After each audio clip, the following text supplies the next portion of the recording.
जो बहुत संपन्न हैं, बड़े लोग हैं, उद्योगपति हैं, उनके लिए ये बजट बना हुआ है। और जो बात कही जा रही है कि भारत को विकसित राष्ट्र बनाने के लिए, मुझे इसमें कोई रोड मैप नहीं दिखाई देता है। और रोड मैप इसलिए नहीं दिखाई देता अध्यक्ष महोदय कि जैसे ही बजट आया, सभापति महोदय, जैसे ही बजट आया, हम लोगों ने वो तस्वीरें देखी हैं। वो जो तस्वीरों में दिख रहा है, हाथों में हथकड़ी और पैरों में बेड़ियां, क्या सभापति महोदय 10 बजट इस देश के लिए इसलिए बनाए गए थे कि जब 11वां बजट आएगा तो पूरा देश और पूरी दुनिया ये देखेगी कि भारत के लोग हथकड़ी लगा करके और बेड़ियों को लगा करके भारत लौटाए गए। सभापति महोदय, मैं आपके माध्यम से ये बात कहना चाहता हूं कि अमेरिका जा रहे हैं तो पिछली बार हीरा लेकर के गए थे, इस बार सोने की जंजीर ले जाइएगा। जंजीर देखकर शायद उन्हें कोई और जंजीर याद आ जाए। और सभापति महोदय, हो सके तो कुछ बच्चे और महिलाओं को अपने साथ तो नहीं, किसी और जहाज में साथ लेते आइएगा। वो जहाज भी तो भारत का ही होगा। इतना हक तो उनका बनता ही है कि कम से कम दूसरों की ठगी से शिकार कुछ लोग तो बाइज्जत देश लौट सकें। वैसे सवाल ये भी है कि आपके रहते ऐसी ठगी कैसे फल फूल रही है। और सभापति महोदय, इस ठगी से सबसे ज्यादा अगर प्रभावित कहीं के लोग हैं तो वो गुजरात के प्रभावित लोग हैं। क्या यही सभापति हमारे विकसित भारत की तस्वीर है? यादव जी, आप सीनियर मेंबर हैं। सभापति पार्लियामेंट्री वर्ड जो आप बोलते हैं थोड़ा सा सोच समझ कर बोलिएगा।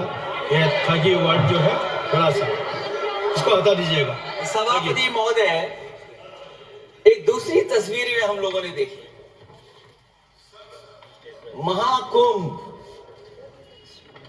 जो 144 साल बाद एक झूठा प्रचार किया गया। 144 साल। सभापति महोदय, बोलने दीजिए। सभापति महोदय, कुछ पॉइंट रेज करा है। सभापति महोदय, ये 1 मिनट रुकिए। 10 मिनट एस्ट्रोनॉम, यादव जी 1 मिनट प्लीज, आप बैठिए। सभापति महोदय, यादव जी आप बैठिए 1 मिनट, आप बोलिए। संविधान का आर्टिकल 25, 26, 27 और 28 ये कहता है कि आप किसी भी रिलीजन के खिलाफ किसी प्रकार की बातें नहीं कर सकते। ये लोग एंटी हिंदू है, ठीक है, ये लोग एंटी हिंदू है, ठीक है। पूरे कांग्रेस के I got the point. I will sit down.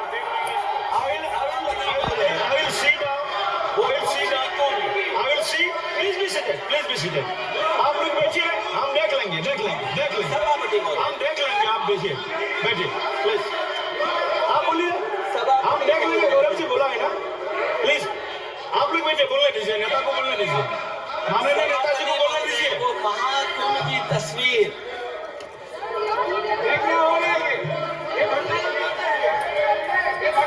सभापति महोदय, कोई भी ऐसा करके नहीं आए हो, कोई भी आस्था के विरुद्ध में आपको कोई अधिकार नहीं बनता है। आप स्नान करके नहीं आए हो, आपने स्नान नहीं किया कुंभ में। बोल दिया मैंने,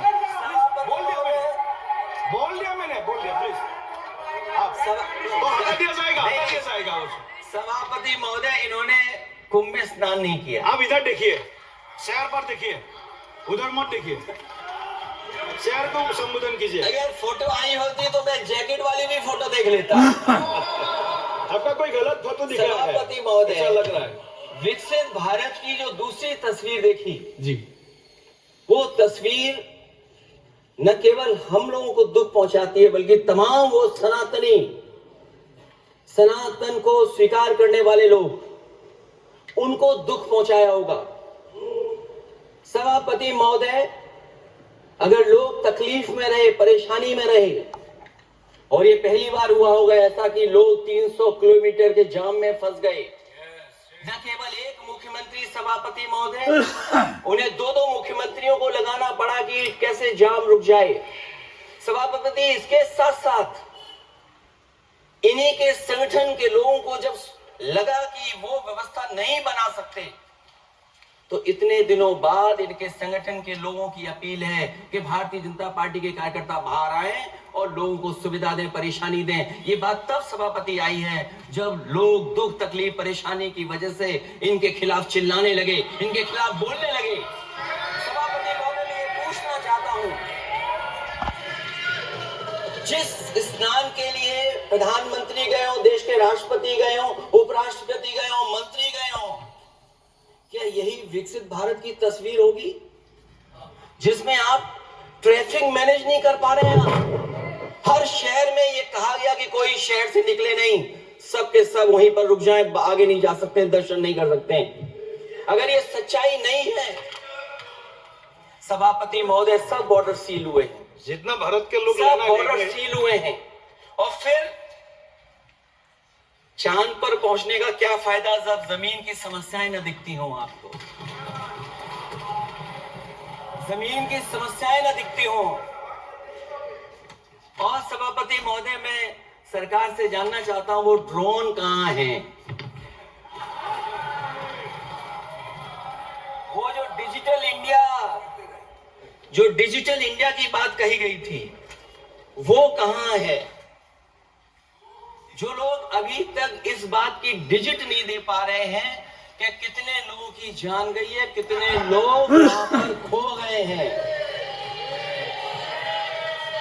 सभापति महोदय, इधर विज्ञापन और कार्टूनों की बड़ी चर्चा हो रही थी। मुझे याद है, मैं एक दिन मैंने अखबार देखा, अंग्रेजी अखबार, और मैं समझता हूं माननीय सदस्य जितने लोग रहे होंगे उन्होंने वो अखबार जरूर देखा होगा, न्यूज़पेपर, और उसके फ्रंट पेज पर एक विज्ञापन था, और उस विज्ञापन की जो तस्वीर थी उसमें एक जानवर, मुझे पहचान में नहीं आया, वो शायद गधा रहा होगा, वो जेल के अंदर है।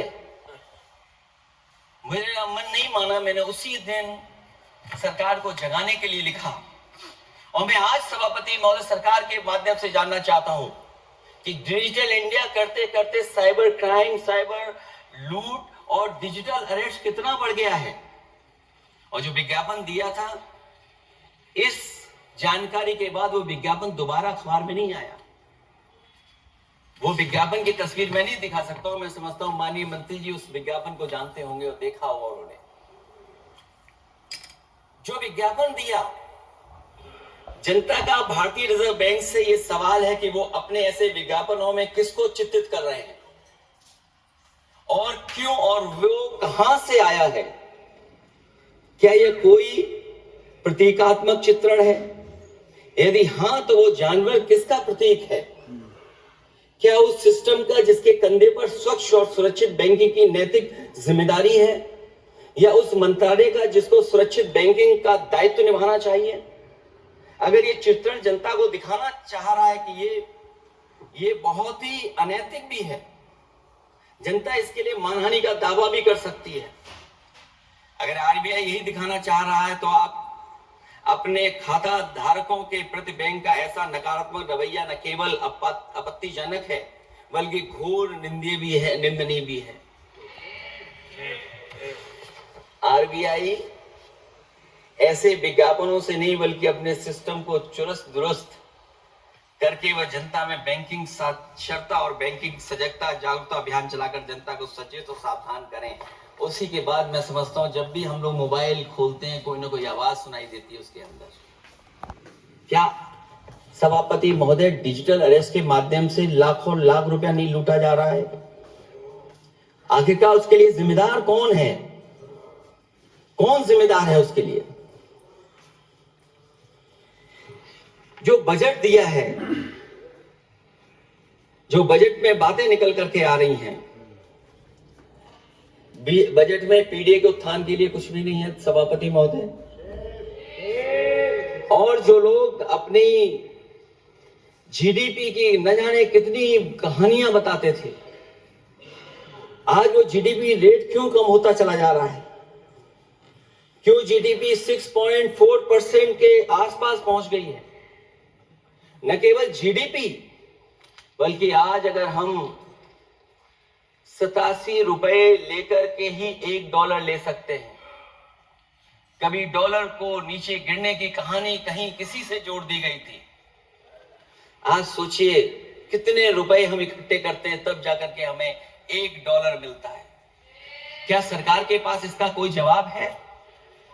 इस ग्रोथ रेट के कम होने का कारण जो सभापति महोदय मुझे समझ में आता है वो इन्वेस्टमेंट की कमी और कंजप्शन की कमी है।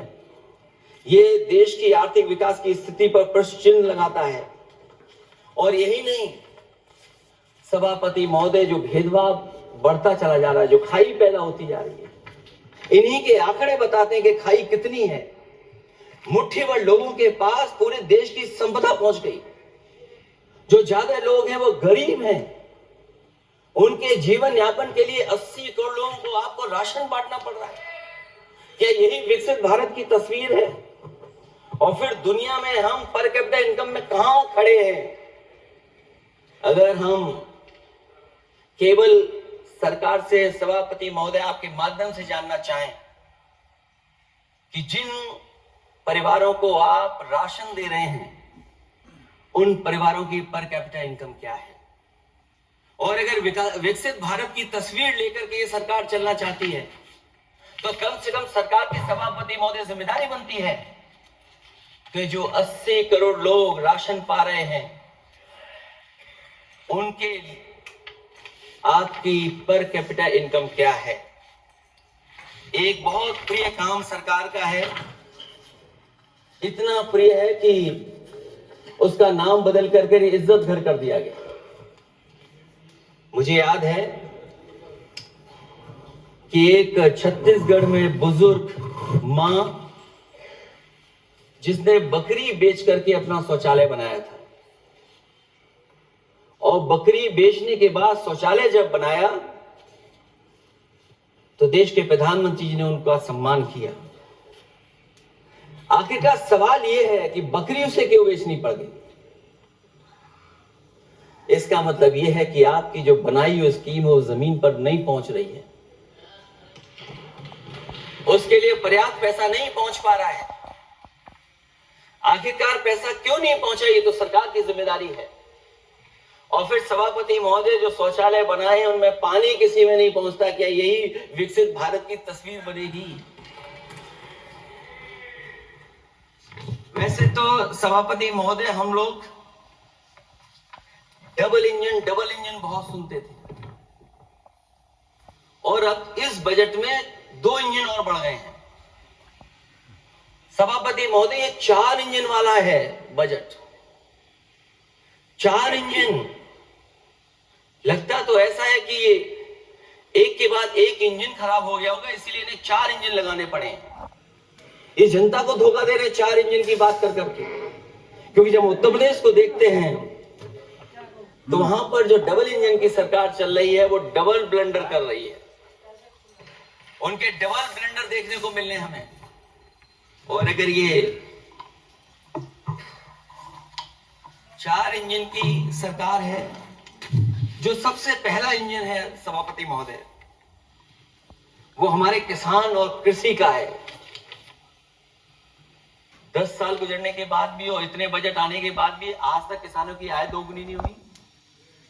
ये हमारे तमाम माननीय सदस्य समय समय पर अपने क्षेत्र की जो समस्या फसल को लेकर के सवाल खड़ा करते हैं।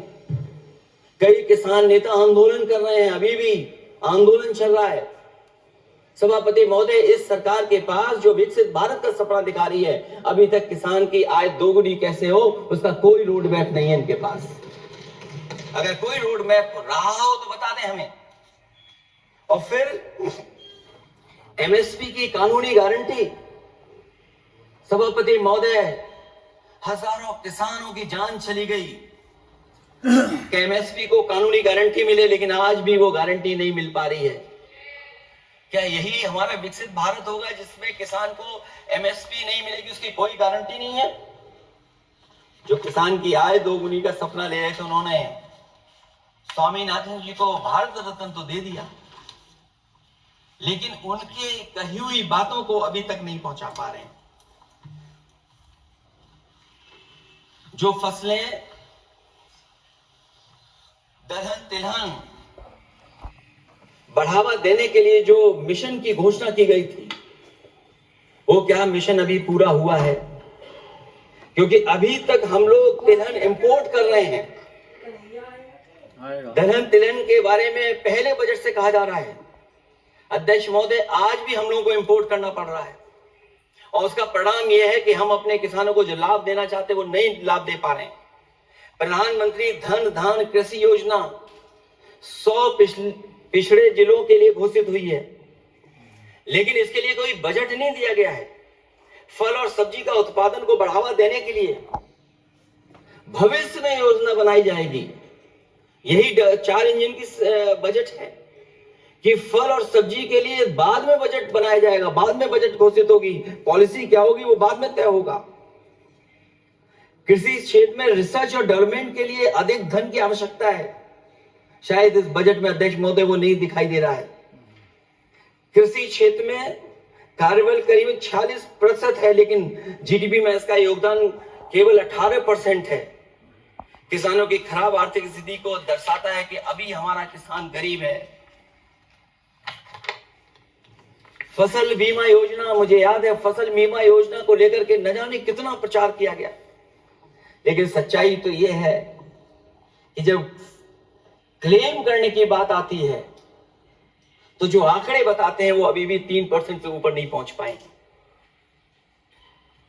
किसान के कर्ज के कारण किसान आत्महत्या कर रहा है। क्या विकसित भारत की यही तस्वीर होगी कि लाखों लाख किसान हमारा आत्महत्या कर ले? अब तो सुना है कि वो आंकड़े भी आना बंद हो गए हैं। हमें किसान के ऊपर कर्ज और कर्ज के ऊपर कर्ज नहीं बनाना है। जिस तरीके से आप बड़े बड़े उद्योगपतियों का ध्यान रखते हैं कि उनका समय समय पर कर्ज माफ करते हैं, मुझे पूरा भरोसा है कि हमारे देश के किसानों का भी कर्ज माफ होना चाहिए, उनको कर्ज से मुक्ति दिलाना चाहिए। अगर क्लाइमेट चेंज की बात होगी तो सबसे पहले असर अगर किसी पे पड़ेगा तो सबसे पहले प्रभावित अगर कोई होगा तो हमारा किसान प्रभावित होगा। उसके लिए क्या आपके पास रोड मैप है? हमारे माननीय सदस्यों ने बहुतों ने कहा है जीएसटी को लेकर के न जाने क्या क्या सरकार बनाती है और जीएसटी से लगातार व्यापारियों को उलझा रही है। जब तक जीएसटी के बारे में व्यापारी समझ पाता है तब तक जीएसटी को बदल देते हैं, तरीका बदल देते हैं। अभी भी किसानों के जितने भी इक्विपमेंट हैं उनमें 18-12% जीएसटी लिया जा रहा है। कम से कम अगर विकसित भारत का सपना सरकार देख रही है तो सभी के सभी एग्रीकल्चर इक्विपमेंट जो हमारा किसान इस्तेमाल करता है उसमें 0 जीएसटी होनी चाहिए। मैन्युफैक्चरिंग सेक्टर को बढ़ावा देने के लिए और कई योजनाएं सरकार लाई है। भंडारण की सुविधा किसको मिल रही है? सभापति महोदय, भंडारण को लेकर के भी सरकार का कोई रोड मैप जरूर होना चाहिए। ये कैसी अर्थव्यवस्था है अध्यक्ष महोदय, जहां पर अर्थव्यवस्था को तो हम 3रे नंबर पे पहुंचा रहे हैं, लेकिन नौकरी और रोजगार उसके पास नहीं है। ग्रोथ है, ग्रोथ बताना चाहते हैं, लेकिन रोजगार और नौकरी नहीं है। जो इनके मैन्युफैक्चरिंग के तमाम मिशन थे, नेशनल मैन्युफैक्चरिंग मिशन, जब तक इन्वेस्टमेंट का वातावरण नहीं सुधरेगा तब तक इन्वेस्टमेंट नहीं हो सकता। हमारा नेशनल मैन्युफैक्चरिंग मिशन आगे नहीं बढ़ सकता। दूसरा इंजन इन्होंने बताया एमएसएमई, और एमएसएमई को लेकर के बहुत चिंता व्यक्त की। बजट भाषण में एमएसएमई सेक्टर को विकास का द्वितीय इंजन बताया गया, जो सही है, परंतु एमएसएमई के विकास के लिए बजट में कोई विशेष व्यवस्था नहीं की गई है। भारत में एमएसएमई के क्षेत्र में 11 करोड़ लोगों को रोजगार प्रदान करता है और इसमें सबसे ज्यादा रोजगार मिलता है जो कि हमारी माइक्रो यूनिट्स हैं, उनके लिए कोई योजना नहीं है। उनको विशेष मदद के लिए कोई प्रावधान न पहले किया गया न इस बजट में किया गया है। मैं केवल यूपी के बारे में कहना चाहता हूं कि यूपी में लगभग 96 लाख एमएसएमईज हैं, लेकिन केवल 14 लाख पंजीकृत हैं। पूरे देश में 6 करोड़ हैं। एमएसएमई के विपरीत केवल 1 करोड़ पंजीकृत हैं। अध्यक्ष महोदय, अगर 96 लाख एमएसएमईज हैं केवल यूपी में, 6 करोड़ पूरे देश में हैं और पंजीकृत केवल 14 लाख और 1 करोड़ हैं, तो इसका मतलब यह है कि ज्यादातर एमएसएमई सेक्टर को सरकारी योजनाओं का कोई लाभ नहीं पहुंच पा रहा है। मुझे उम्मीद है कि एमएसएमई को लाभ पहुंचाने के लिए सरकार जागरूक होगी और अपनी डबल इंजन सरकारें जहां जहां चल रही हैं उनको जगाने का भी काम करेंगे। अध्यक्ष महोदय, एक समय ऐसा भी था जब लोग बजट के आने पर खुश होते थे, क्योंकि बजट नई उम्मीद जगाता था, देश और जनता को आगे की ओर ले जाता था। लेकिन भाजपा सरकार के बजट में न देश के विकास के लिए कुछ होता है, न जनता की तरक्की के लिए। बजट मायूसी लेकर नहीं आना चाहिए। बजट देश का आर्थिक मानचित्र होता है। वो दर्शाता है कि किस तरह पूरे देश का संतुलित, मतलब हर राज्य का बराबर विकास हो और जो भी राज्य या क्षेत्र भौगोलिक, शैक्षिक, सामाजिक, राजनीतिक कारणों से पिछड़ गया है उसके लिए कैसे प्रावधान किए जाएं जो वो भी मुख्य धारा से जुड़ सके। वर्तमान में बैलेंस डेवलपमेंट की नीति पिछड़ती जा रही है। मैंने कई मौकों पर कहा है, आज फिर दोहरा रहा हूं कि अध्यक्ष महोदय, सच्चा विकास वही होता है जो भेदभाव मिटाता है। अच्छा बजट किसी देश को हर दिशा में विकास का रास्ता तैयार करता है। इन्हीं अर्थों में बजट लोकतांत्रिक होता है जो समाज के हर वर्ग के लिए लाभकारी होता है। ये सबसे आखिरी व्यक्ति को ताकत देकर के उसे आर्थिक मुख्य धारा से जोड़ता है। ये बजट होता है। और मैं तो कहूंगा अध्यक्ष महोदय, मिट जाए अमीरी गरीबी के बीच की वो सब खाई जिसमें भेदभाव और गैर बराबरी की जड़ें जमाई। बजट के अंदर उसके लिए हमेशा एक दिल धड़कना चाहिए जो आज भी भूख के सूचकांक के आंकड़े बनाकर देश के दिखावटी विकास के सच का भंडाफोड़ कर रही है। भूख मिटे, महंगाई घटे, यही बजट का सबसे बड़ा नारा होना चाहिए। निर्बल को सबल बनाना, निराशा को आशा में बदलना ही बजट का मानवीय पहलू होना चाहिए। बजट का सबसे बड़ा सिद्धांत कमजोर के प्रति हमदर्दी होना चाहिए। बजट बनाने की सोच किसी या कुछ लोगों को लाभ पहुंचाने की नहीं होनी चाहिए, बल्कि इंसानियत के नजरिए की उसी बुनियाद होनी चाहिए। यदि बजट के आने से निर्बल सबल बनता है तो समझो बजट अपने उद्देश्यों से सफल हुआ है, नहीं तो उसे असफल ही माना जाना चाहिए। अध्यक्ष महोदय, रोटी की भूख किसानों को विश्वास में लेकर ही मिटाई जा सकती है। और मैंने पहले भी कहा, फिर दोहराता हूं उन बातों को। किसान को फसल का सही दाम दिलवाना और उसे बीज, खाद, पानी का इंतजाम करना, आवारा पशुओं से उनकी फसलों को बचाना। और ये आवारा पशुओं को अध्यक्ष महोदय मैं इसलिए कहना चाहता हूं, उत्तर प्रदेश के चुनाव में देश के प्रधानमंत्री जी आए थे, उन्होंने कहा था कि मैंने एक रोड मैप बनाया है और 2 हफ्ते मुझे लगेंगे, सरकार बनवा दीजिए, एक भी जानवर सड़क पर नहीं दिखाई देगा और किसान की जान नहीं जाएगी और न खेतों की बर्बादी होगी। लेकिन अध्यक्ष महोदय, मैं उत्तर प्रदेश के माननीय सदस्य चाहे इधर के हो उधर के हो, वो जानते होंगे कि इस तकलीफ और परेशानी से अभी भी किसान उभर नहीं पाया है और आज भी खेतों को उसे 4 दीवारी या तारों से जोड़ करके चलना पड़ रहा है। फसलों को बचाना सरकार की प्राथमिकता होनी चाहिए। इस मामले में जुमलेबाजी और झूठे वादे अच्छे नहीं। आंकड़े बताते हैं कि देश में बहुत सारे ऐसे कारोबार हो रहे हैं जो कारोबार बढ़ते चले जा रहे हैं। कई उद्योगपति कई गुना कारोबार से लाभ उठा रहे हैं, कई विदेशी कंपनियां इस धंधे में अरबों कमा रही हैं, लेकिन आलू का किसान इस लाभ से वंचित है। जहां अध्यक्ष महोदय बिहार के लिए मुनक्का को लेकर के अगर वोट बढ़ाए, मैं उसका स्वागत करता हूं। मखाने को लेकर के एक कदम आगे चला गया, मैं दूसरे स्टेट में पहुंच गया अध्यक्ष महोदय।